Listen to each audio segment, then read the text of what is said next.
जब से बिहार में नई शिक्षक नियुक्ति नियमावली की अधिसूचना जारी की गई है, तब से इसको लेकर कई शिक्षक संगठन और शिक्षक अभ्यर्थियों के द्वारा विरोध किया जा रहा है। इन विरोध के बीच विभाग का जो नियुक्ति के संबंध में स्पीड है वह देखने लायक है। पिछले दिनों हम लोगों ने देखा कि सभी जिलों से रिक्तियों को विभाग अपने पास मंगवाकर उसे कैबिनेट से पास करके राज्यकर्मी के पद के रूप में परिवर्तित करते हुए पुनः जिलों को भेज दिया, ताकि उसका वो आरक्षण रोस्टर तैयार करके विभाग को दे और विभाग उस हिसाब से उस रिक्ति को बीपीएससी को दे सके। इसी बीच सभी अभ्यर्थियों को बीपीएससी के द्वारा परीक्षा पैटर्न और सिलेबस का इंतजार बहुत ही उत्सुकता के साथ किया जा रहा था। कई न्यूज़ चैनल जो है इस बात को बार बार दिखा रहे थे कि बीपीएससी आने वाले 2-3 दिनों में पूरे परीक्षा पैटर्न और सिलेबस को जारी कर। उस परीक्षा का पैटर्न क्या होगा, कैसे एग्ज़ाम होगा, उसका सिलेबस क्या होगा, इस संबंध में बीपीएससी का विस्तृत दिशा निर्देश आ गया है। कई शिक्षक संगठन और अभ्यर्थियों के बीच यह असमंजस की स्थिति है कि आखिर परीक्षा में किस प्रकार के प्रश्न पूछे जाएंगे और उसके पैटर्न क्या होंगे। आज का वीडियो इसी से संबंधित है।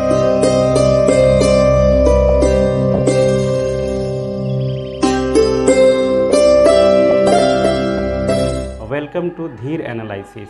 बहुत दिनों के बाद आप लोग के बीच आने का मौका मिला है, क्योंकि विषय ही ऐसा है। आज बीपीएससी द्वारा नोटिफिकेशन जारी किया गया है सिलेबस को लेकर के। उस पूरे पैटर्न को समझाने के लिए मैं आप लोग के बीच उपस्थित हूँ।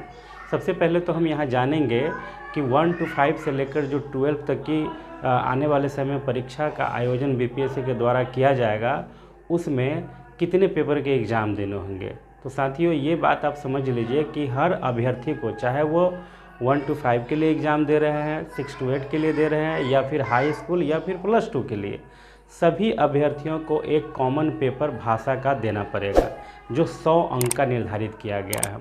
इस 100 अंक में आपको 25 जो अंक होंगे वो अंग्रेजी के लिए होंगे, जो सभी के लिए अनिवार्य है। उसमें आप ये नहीं कर सकते हैं कि हम अंग्रेजी 25 अंक का नहीं रखेंगे, जबकि आपको 75 अंक के लिए दूसरा भाषा कोई चुन सकते हैं, जिसमें आप हिंदी रख सकते हैं, संस्कृत रख सकते हैं, बांग्ला रख सकते हैं, उर्दू रख सकते हैं। जो आपका अपना चॉइस हो उस भाषा का आप चयन कर सकते हैं। ये 100 अंक की जो परीक्षा होगी, जो भाषा की है, मतलब इसमें कैंडिडेट को सिर्फ क्वालिफाई करना होगा। अगर 100 अंक की परीक्षा है तो इसमें क्वालिफाइंग आयोग ने 30 अंक निर्धारित किया है। 30 अंक अगर आप ले आते हैं तभी आपका सेकेंड पेपर की जाँच की जाएगी, अन्यथा आप पेपर 1 में ही 27 या 25 या 24 अंक लाते हैं तो आप डिस्क्वालीफाई हो जाएंगे। कुल मिलाकर पेपर 1 सिर्फ क्वालिफाइंग नेचर का होगा। इस मार्क्स को आपके मेरिट में नहीं जोड़ा जाएगा। सबसे पहले तो यहाँ पर एक क्लियरिटी आपके बीच हो जानी चाहिए। दूसरा जो पेपर है वो आपके सब्जेक्ट से संबंधित है। 1 to 5 के मामले में इसे सामान्य ज्ञान के लिए ही रखा गया है, 150 के 150, मतलब उसमें चूँकि 1 to 5 वालों को सभी विषय पढ़ाने पड़ते हैं। 1 to 5 का जो सिलेबस है 150 का, वो कंप्लीट आपको आपके सामान्य अध्ययन से होंगे, जिसमें इतिहास, भूगोल, नागरिक, इंडियन पॉलिटी, इकोनॉमिक्स, सब का जो बेसिक जो अंडरस्टैंडिंग है अप टू 10th तक का, वो आपके 1 to 5 में 150 प्रश्न में पूछे जाएंगे। उसके बाद आते हैं आपको हाई स्कूल हो गया, 6 to 8 हो गया, या फिर +2 हो गया। तो हाई स्कूल और +2 के मामले में मान लीजिए कि हाई स्कूल में कोई सोशल साइंस के टीचर है, या फिर इंग्लिश के टीचर है, या फिर हिंदी के टीचर है, या किसी भी विषय के टीचर है, उनके अपने विषय से 100 अंक निर्धारित किया गया है पेपर 2 के 150 के एग्ज़ाम में।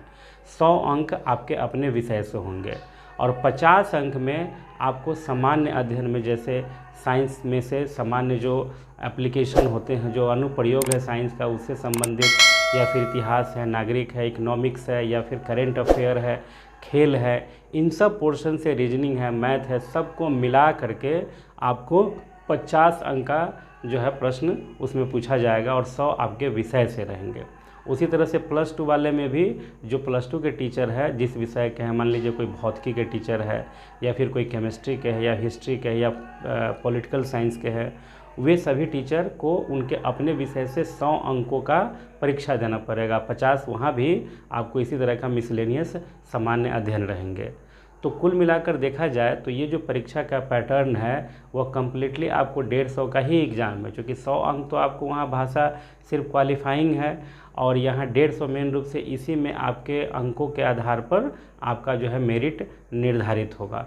तो 150 में भी मेरिट में आने के लिए कुछ मिनिमम मार्क्स की क्राइटेरिया को रखा गया है, जिसमें किसी भी कोटि के अगर आप महिला हैं तो किसी भी कोटि के महिला है तो उसके लिए 32% का जो है ये मिनिमम मार्क्स रखा गया है। अर्थात 150 के एग्ज़ाम में 32% हो गया 48। अगर आपको 48 नंबर आते हैं तभी आप मेरिट में आ पाएंगे। 48 अंक से नीचे आ जाते हैं 150 में तो आपको मेरिट में नहीं रखा जाएगा। उसी तरह से शेड्यूल कास्ट, शेड्यूल ट्राइब के लिए, विकलांग के लिए भी 32% है। सबका अलग अलग है, किसी का 34% है, 36.5%, इसी तरह से निर्धारित किया गया है। लास्ट जो आपको उत्तीर्णांक है वो सामान्य के लिए, सामान्य वर्ग के लोगों के लिए 40% है। अर्थात 150 में 60 अंक उनको मेरिट में अपने आप को लाने के लिए लाना पड़ेगा। अब है कि सबके मन में असमंजस है कि कंपटीशन बहुत हार्ड होगा। जहाँ तक मैं समझ पा रहा हूँ, सेकेंडरी और हायर सेकेंडरी में आपको सोशल साइंस विषय जो हाई स्कूल के अंतर्गत आते हैं उसको छोड़कर किसी भी विषय में कोई भी बहुत ज़्यादा कंपटीशन नहीं है, बहुत ज़्यादा प्रतियोगिता नहीं है। 54-5500 के आसपास है साइंस में हाई स्कूल में। तो कैंडिडेट पहले से जो लोग हैं या फिर नए में जो लोग आए हैं उसको मिला के 15-20 हज़ार से ज़्यादा कैंडिडेट नहीं है। मतलब 4 पर 1 का कंपटीशन साइंस में है। वहीं सोशल साइंस में ये कंपटीशन 10 पर 1 का है। मतलब 10 कैंडिडेट 10 एक सीट पर 10 को का कंपटीशन है।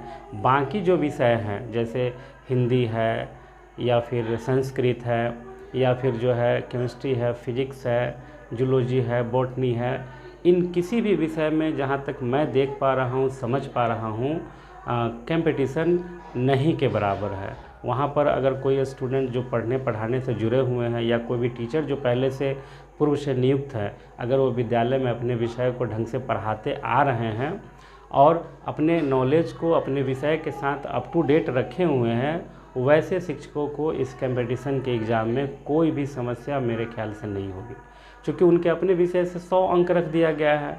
अगर कोई जनरल कैटेगरी का भी टीचर है और वो +2 में अगर पढ़ा रहे हैं, मान लीजिए वो केमिस्ट्री के है या फिर हिस्ट्री के ही टीचर है, तो 100 अंक का उसके हिस्ट्री से पूछा जा रहा है, जिसका मिनिमम क्वालिफाइंग जो है 60 अंक है। तो आप अगर किसी विद्यालय में +2 के हिस्ट्री के टीचर है और आप वहाँ जा कर के कंटिन्यू पढ़ाते हैं हिस्ट्री और उसी हिस्ट्री से 100 अंक की परीक्षा आपसे ली जा रही है, तो क्या आप 60 अंक वहाँ नहीं ला पाएंगे? 60 अंक मिनिमम लाना है। फिर कंपटीशन के लिए आप मान लीजिए 5, 65, 70, 75 अगर आप लाते हैं तो आपका हिस्ट्री में सबसे ज़्यादा सीटें +2 में, वहाँ तो और कंपटीशन नहीं है।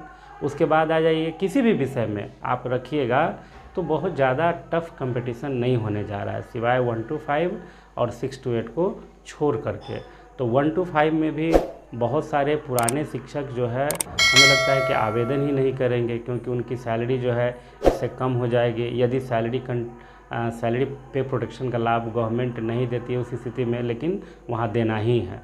तो कुल मिलाकर के जो ये परीक्षा का पैटर्न है ये यही है। हिंदी में क्या रहता है, आपका संक्षेपण रहता है, उसके बाद आपको पैसेज दे करके उससे उत्तर देना रहता है, फिर समास है, फिर उसके ग्रामेटिकल पोर्शन से क्वेश्चन आते हैं, फिर जो है हिंदी के कुछ अंडरस्टैंडिंग लेवल के क्वेश्चन होंगे, यही सब रहेगा। उससे ज़्यादा होने की क्या संभावना है? परीक्षा का जो पैटर्न बीपीएससी ने अभी जो निर्धारित किया है, इसमें जो शिक्षक पढ़ाते हैं विद्यालय में उन सब्जेक्टों का इसमें जो 100 अंक का समावेश किया गया है वो बहुत ही बेहतर है और पूर्व से जो शिक्षक कार्यरत है उनके लिए एक तरह से बहुत राहत देने वाला खबर है। और वो अपने सब्जेक्ट पर अगर पकड़ बनाए हुए हैं, पढ़ाते हैं विद्यालय में, तो निश्चित रूप से उनको इस एग्ज़ाम में विशेष दिक्कत नहीं होगी।